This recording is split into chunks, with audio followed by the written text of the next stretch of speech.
মডেলদের জন্য এই যে ভাইরাল এই যে ব্যাপারটা, এই কথাটা বলা হয় না, সেখানে শুধু মডেল না, আপনারা অনেককে মডেল বানাই দেন এবং কেউ হয়তো বা একটা ফটোশুট করলো।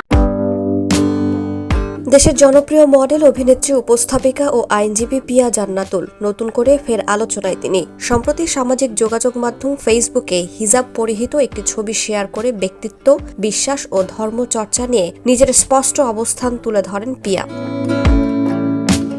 পোস্টে পিয়া লেখেন, আমার একাধিক পরিচয় আছে, আমি ফ্যাশন মডেল, আমি আইনজীবী, আধুনিকভাবে চিন্তা করি, নিজের অবস্থান স্পষ্টভাবে বলি, একই সঙ্গে নিজের ধর্ম ও বিশ্বাসকে সম্মান করি। এটা আলাদা কিছু না, এটা আমার ব্যক্তিত্বেরই অংশ। শেয়ার করা ছবিটি দ্বিতীয় তারাবি আদায়ের পরের দিনের উল্লেখ করে তিনি লেখেন, আজ দ্বিতীয় তারাবি আদায়ের পরের দিনের একটি ছবি শেয়ার করলাম। ইবাদত আমার কাছে শুধু অনুভূতি না, দায়িত্ব এবং চর্চা।